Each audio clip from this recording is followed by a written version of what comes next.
ನೋಡ್ರಿ ಇಲ್ಲಿ ಸಿನಿಮಾದ ಚಿತ್ರದಲ್ಲಿ ನೋಡ್ಬೋದು. ಒಂದೇ ಕುಟುಂಬದ 7 ಜನ ಇಲ್ಲಿದಾರ್ರಿ. ಅವರು ಎಷ್ಟೊಂದು 6 ನಿಮಿಷ ನಿಂತಾರವ್ರು ನೀರಿನೊಳಗೆ. 6 ನಿಮಿಷ ಏನು ಮಾಡೋಕ್ಕಾಗಲಿಲ್ಲ ಅವ್ರಿಗೆ. ಎಲ್ಲರೂ ಕಮ್ಜೋರ್ ಅದಾರ. ಒಂದು ಮಗು ಐತಿ, ಇನ್ನೊಂದು ಸಣ್ಣ ಮಗು ಐತಿ, 3 ಮಂದಿ ಮಹಿಳೆಯರು ಅದಾರ, 2 ಪುರುಷರು ಅದಾರ. ಏನು ಮಾಡಿದರೂ ಅವ್ರಿಗೆ ಒಂದು ಏನೂ ತೋಚಲಿಲ್ಲ. ಅವ್ರಿಗೆ ಸಾವು ಕಣ್ಮುಂದೆ ಬಂದು ನಿಂತಷ್ಟು ಒಂದು ಅಪಾಯ ಇದು. ನೋಡ್ರಿ, ಒಂದು ಚಿಕ್ಕ ಮಕ್ಕಳು ಐತಿ, ಇಲ್ಲೊಂದು ಚಿಕ್ಕ ಮಗು ಐತಿ ನೋಡ್ರಿ. ಇದು ಇಂಥ ಒಂದು ಸ್ಥಿತಿಯೊಳಗೆ ಅವ್ರಿಗೆ ಏನು ಟೈಮ್ ಕೆಟ್ಟಿತ್ತೋ ಗೊತ್ತಿಲ್ಲ. ಹೋಗ್ಯಾರ ಅವರು. ಒಂದೇ ಕುಟುಂಬದ 7 ಜನ ಸದಸ್ಯರು. ಪೂನಾದ ಸಯ್ಯದ್ ನಗರದವ್ರು ಇವರು. ಈಗ ಪೂನಾ ಪೊಲೀಸ್ನವರು ರಕ್ಷಣಾ ತಂಡವನ್ನು ರಚನೆ ಮಾಡ್ಯಾರ. ಏನೂ ತೊಂದರೆ ಆಗಬಾರ್ದು ಪ್ರವಾಸಿಗರಿಗೆ ಅಂಥೇಳಿ. ಆದರೂ ಸಹಿತ ತಂಡದವ್ರು ಅದಾರಂತ ತಿಳ್ಕೊಂಡು ನೀವು ಹೋಗಿ ಇಂಥ ಅಪಾಯಗಳನ್ನು ಮಾಡ್ಕೊಳ್ಳೋದು ತಪ್ಪು. ಹೋಗದೇ ಇರೋದೇ ಒಳ್ಳೆಯದನ್ನೋದೇ ನನ್ನೊಂದು ವಿಚಾರ ರೀ. ಯಾಕಂತಂದ್ರೆ ಅವ್ರು ರಕ್ಷಣಾ ತಂಡದವ್ರು ಯಾರಿಗಂತ ರಕ್ಷಣೆ ಮಾಡ್ಬೇಕು? ಅವರು ಹೋಗದೇ ಇದ್ರೆ ಏನು ನಮಗೇನು ತೊಂದರೆ ಆಗೋದಿಲ್ಲ. ಹೀಗಾಗಿ ಆದಷ್ಟು ಮನೆಯಲ್ಲೇ ಇದ್ದುಕೊಂಡು ನಾವು ಒಳ್ಳೆಯ ಊಟ ಮಾಡ್ಕೊತ ಒಂದು ದೇವ್ರ ಧ್ಯಾನ ಮಾಡ್ಕೊತ ಇರೋದೇ ಒಂದು ಒಳ್ಳೆಯ ವಿಚಾರ. ಎಲ್ಲರಿಗೂ ನಮಸ್ಕಾರ. ನೋಡ್ರಿ, ನಿನ್ನೆ ಒಂದು ದುರಂತ ಆತಲ್ಲ. ಪೂನಾದ ಒಂದು ಸಯ್ಯದ್ ನಗರದ ಈ ಕುಟುಂಬ. ಇಲ್ಲಿ ನೋಡ್ತೀರಿ ನೋಡ್ರಿ ನೀವು. ಇಲ್ಲೇ ಮೊದಲು ನೀರಿಲ್ಲರಿ. ಇಲ್ಲಿ ನೀರಿಲ್ಲ ಅಂತೇಳಿ ತಿಳ್ಕೊಂಡವರು ಧೈರ್ಯದಿಂದ ಇಲ್ಲಿ ಹೋಗಿ ನಿಂತು ಫೋಟೋ ತಗೋಬೇಕು ಅಥವಾ ಏನೋ ವಿಡಿಯೋ ಮಾಡ್ಕೋಬೇಕಂತ ಹೋಗಿ ನಿಂತಾರವ್ರು. 7 ಜನ ಅದಾರ ಒಂದೇ ಕುಟುಂಬದವರು. 2 ಮಕ್ಕಳು, 3 ಮಂದಿ ಮಧ್ಯ ವಯಸ್ಸಿನವರು, 2 ಗಂಡಸರು ನಿಂತಾರವರು. ಫೋಟೋ ತಗೋಬೇಕಂತೇನೋ ನಿಂತಾರವರು. ಅಷ್ಟೊತ್ತಿಗಾಗಲೇ ಮೇಲೆ ಜಲಪಾತದಿಂದ ತುಂಬ ಮಳೆ ಆದ ಕಾರಣ ಏಕಾಏಕಿ ಪ್ರವಾಹ ಬಂದುಬಿಟ್ಟೈತ್ರಿ.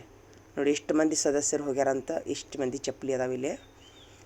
ನಾ ಏನಂದು ಹೇಳಕ್ಕೆ ಹೊಂಟೀನಂತಂದ್ರೆ, ಈ ಒಂದು ಮಳೆಗಾಲದ ಸಮಯದಲ್ಲಿ ದಯವಿಟ್ಟು ಯಾರೂ ಇಂತಹ ಸ್ಥಳಗಳಿಗೆ ಮೋಜು ಮಸ್ತಿ ಮಾಡೋಕ್ಕೆ ಹೋಗೋದಾಗಿರಲಿ, ಪಿಕ್ನಿಕ್ಕಿಗೆ ಹೋಗೋದಾಗಿರಲಿ ಮಾಡಬಾರ್ದು.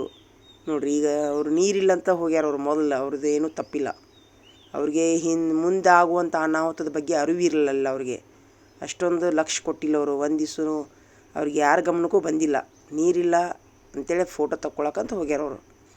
ಅದರಲ್ಲಿ ಹೋಗಿ ನಿಂತ ತಕ್ಷಣ ಏಕಾಏಕಿ ಅದು ಜಲಪಾತದಿಂದ ನೀರು ಧುಮುಕಿ ಬಂದುಬಿಟ್ಟೈತೆ ಅಲ್ಲಿ. ಹೀಗಾಗಿ ಅವರು ಇಡೀ ಕುಟುಂಬನ ನೀರಿನಲ್ಲಿ ಹರಿದು ಹೋಗುವಂಥ ಒಂದು ಸ್ಥಿತಿ ನಿರ್ಮಾಣ ಆಗೈತಿ. ನೋಡಿರಿ, ಈಗ ನೀವು ನೋಡ್ತಾ ಇರ್ಬೋದು ಇಲ್ಲಿ ಚಿತ್ರದಲ್ಲಿ ಲೋನಾವಾಲಾ ಜಲಪಾತದ ಒಂದು ಇದು ಬಂಡೆ ಇದು. ಹೀಗಾಗಿ ಈಗ ಅವರು ಪೂನಾ ಪೊಲೀಸರು ಏನು ಮಾಡಾಕುಂತಾರಂತಂದ್ರೆ ಒಂದು ರಕ್ಷಣಾ ತಂಡ ರಚನೆ ಮಾಡ್ಯಾರ. ಅವರಲ್ಲಿ ಏನೂ ಅಲ್ಲಿ ಹೋದಂಥ ಜನರಿಗೆ ತೊಂದರೆ ಆಗಬಾರ್ದಂಥೇಳಿ ಒಂದು ರಕ್ಷಣಾ ತಂಡವನ್ನು ಈಗ ರಚನೆ ಮಾಡ್ಯಾರ ಅವರು. ಇನ್ನು ಮುಂದಿನ ದಿನಗಳಲ್ಲಿ ಆ ಥರ ಏನೂ ಆಗೋದಿಲ್ಲ. ಆದ್ರೂ ಸಹಿತ ಇಂತಹ ಸ್ಥಳಗಳಿಗೆ ಹೋಗಬೇಕಾದ್ರೆ ನೀವು ಲೈಫ್ ಜಾಕೆಟನ್ನು ಧರಿಸ್ಕೊಂಡು ಹೋಗ್ರಿ. ರಕ್ಷಣೆಗೆ ಬೇಕಾದಂಥ ಕೆಲವೊಂದಿಷ್ಟು ಫೋನ್ ನಂಬರ್ಗಳನ್ನು ಇಟ್ಕೊಂಡು ಹೋಗ್ರಿ. ಇದೆಲ್ಲದರ ಮೊದಲು ಇಂಥ ಸ್ಥಳಗಳಿಗೆ ಮಳೆಗಾಲದಲ್ಲಿ ಹೋಗದೇ ಇರೋದೇ ಚಲೋ ಅಂತ ನಂದೊಂದು ಅನಿಸಿಕೆ ರೀ. ಇಲ್ಲಿ ನಮ್ಮ ಶಿರೂರದಲ್ಲೂ ಇದೇ ಥರ ಜಲಪಾತ ಐತಿ. ಈ ವಿಡಿಯೋ ಅವ್ರು ನೋಡ್ತಿದ್ರು ಅಂದರೆ ಶಿರೂರಿನ ಜನ, ನೀವು ಸಹಿತ ಇಂಥಲ್ಲಿ ಹೋಗಬಾರ್ದು. ಈಗ ನೋಡಿರಿ, ಏಕಾಏಕಿ ನಮ್ಮ ಟೀಚರ್ಸೂ ಹೋಗಿದ್ರು ಅಲ್ಲಿ ಜಲಪಾತಕ್ಕೆ ನೋಡಕ್ಕೆ ಹೋಗಿದ್ರು. ಅವಾಗ ಮಳೆ ಬಂದುಬಿಡ್ತು ಅವಾಗೂ ಅವ್ರಿಗೂ. ಆದರೆ ಅಲ್ಲಿ ಸೈಡ್ ನಿಂತರು ಅವರು. ಸ್ಕೂಲ್ ಅವ್ರು ಬಿಟ್ಟ ಮೇಲೆ ಹೋಗಿದ್ರು ಅವರು, ಸಾಲಿ ಬಿಟ್ಟ ಮೇಲೆ. ಆದರೆ ಅದೇ ದಿವಸ ಇದೇ ಥರ ಮಳೆ ಬಂದಿತ್ತಲ್ಲಿ ನಮ್ಮ ಶಿರೂರಿನ ಜಲಪಾತದಲ್ಲಿ. ತೋರಿಸ್ಕೊಂಬಂದಿದ್ರು ಅವರು ನಮ್ಮ ಟೀಚರ್. ಹೀಗಾಗಿ ದಯವಿಟ್ಟು ಇಂತಹ ಸ್ಥಳಗಳಿಗೆ ಹೋಗದೇ ಇರೋದೇ ಚಲೋ ನನ್ನದೊಂದು ವಿನಂತಿ ಸಾರ್ವಜನಿಕರಲ್ಲಿ. ಇಲ್ಲಿ ನೋಡ್ರಿ, ಈಗ ಇಲ್ಲಿ ಒಟ್ಟ ನೀರಿಲ್ಲ. ಇದು ಮೊದಲಿನ ಸ್ಥಿತಿ. ಅವರು ನೀರಿಗೆ ಇಳಿಯೋಕ್ಕಿಂತ ಮೊದಲಿನ ಸ್ಥಿತಿ ಇದು. ನೀರಿಲ್ಲ. ಅವರು ಹೋಗಿ ನಿಂತು ಇನ್ನೇನು ಸೆಲ್ಫಿ ತೊಗೋಬೇಕನ್ನೋ ಹೊತ್ತಿಗೆ ನೀರು ಏಕಾಏಕಿ ಬಂದುಬಿಟ್ಟೈತೆ ಅವ್ರಿಗೆ ಅದು ಗಮನಕ್ಕೆ ಬಂದಿಲ್ಲ. ಅಷ್ಟೊಂದು ಅವ್ರು ಏನು ಮಾಡ್ಯಾರ, ನೀರು ಬರ್ತಾ ಇದ್ದಂತೆ ಅವ್ರು ಓಡಿ ಬರ್ಬೋದಾಗಿತ್ತು. ಅದರಲ್ಲಿ ಅವ್ರು ಏನು ತಪ್ಪು ಮಾಡ್ಯಾರ, ನಿಂತು ಬಿಟ್ಟಾರ. ಅವರೆಲ್ಲರೂ ಧೈರ್ಯ ಆಗಿಲ್ಲ ಅವ್ರಿಗೆ. ಅವರೇನೋ ಒಂದು ನೀರು ಹೋಗ್ಬೋದು ಅಂತ ತಿಳಿದು ನಿಂತಾರವರು. ಏನೋ ತಿಳಿಲಿಲ್ಲ ಅವ್ರಿಗೆ. ಮೇಲೆ ಓಡಿ ಬರುವಂಥ ಒಂದು, ಯಾಕಂದ್ರೆ ಇಲ್ಲಿ ನೋಡ್ರಿ ಎಲ್ಲರೂ ಒಂದು ಚಿಕ್ಕ ಮಗು ಐತಿ, ಎರಡು ಸಣ್ಣ ಇನ್ನೊಂದು ಸಣ್ಣ ಮಗು ಐತಿ, ಇಬ್ಬರು 3 ಮಂದಿ ಮಹಿಳೆಯರು ಅದಾರ, ಇಬ್ಬರು ಪುರುಷರು ಅದಾರ, ಎಲ್ಲರೂ ಕಮ್ಜೋರ್ ಜನನ ಅದಾರ ಇಲ್ಲಿ. ಇವ್ರ ಜನ ಅಸಹಾಯಕತೆಯಿಂದೇ ನೋಡಾಕೊಂತಾರೆ, ಅವ್ರಿಗೆ ಏನು ಮಾಡ್ಬೇಕಂತ ಗೊತ್ತಾಗಕ್ಕಂತಿಲ್ಲ. ಹೀಗಾಗಿ ಆಮೇಲೆ ಗಿಡ ಮುರಿದು ಅವ್ರಿಗೆ ಒಂದು ಗಿಡದ ಒಂದು ಟೊಂಗಿನೂ ಕೊಡ್ತಾರೆ ಅವ್ರ ಕೈಯಾಗ ಅವರು, ಆದ್ರೆ ಅವ್ರಿಗೆ ಹಿಡಿಯೋಕ್ಕಾಗಿಲ್ಲ ಅದು. ಅದನ್ನು ತೋರಿಸ್ತೀನಿ ನಾನು ನಿಮ್ಮ ಮುಂದೆ. ನೋಡಿದೆ ಅವ್ರು ಎಷ್ಟೊಂದು ಸಾಹಸ ಪಡಾತಾರೆ ಅವರು. ನಿಂತಷ್ಟೆಲ್ಲ ನೀರು ಜಾಸ್ತಿನೇ ಬರತೈತಿ, ವಿನಃ ಕಡಿಮೆ ಬಂದಿಲ್ಲ. ಈಗ ಶವಗಳನ್ನು ಹುಡುಕ್ಯಾಡಕ್ಕೆ ಒಂದು ಟೀಮ್ ಮಾಡ್ಯಾರ, ಇವ್ರಿಗೊಂದು ನಾವು ಸೆಲ್ಯೂಟ್ ಹೊಡೀನು. ಇನ್ನೂವರೆಗೂ 5 ಶವಗಳು ಸಿಕ್ಕಾವು, ಇಬ್ಬರು ಈಜು ಬಂದಾರ, 5ರಲ್ಲಿ 3 ಜನ ಸಿಕ್ಕಾರ. ಈಗ ಒಂದು ಮಗುವಿನ ಶವನೂ ಸಹಿತ ಇವತ್ತು ಬೆಳಿಗ್ಗೆ ಸಿಕ್ಕೈತಿ.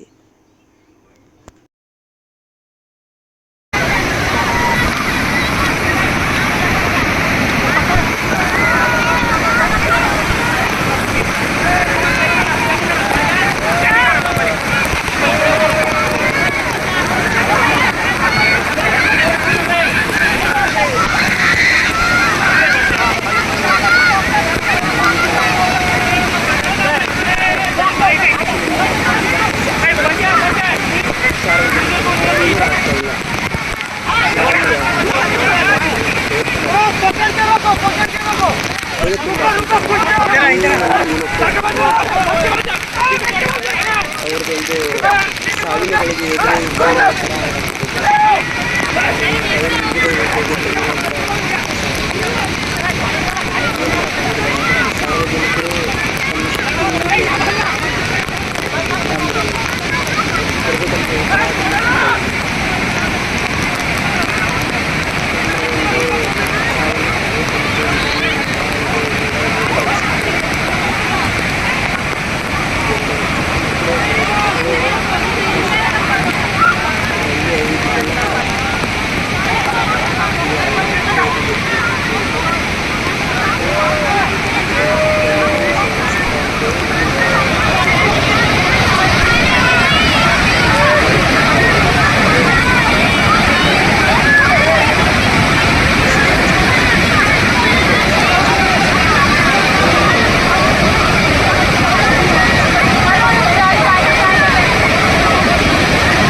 कोई भी बहुत तकलीफ होगी।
जी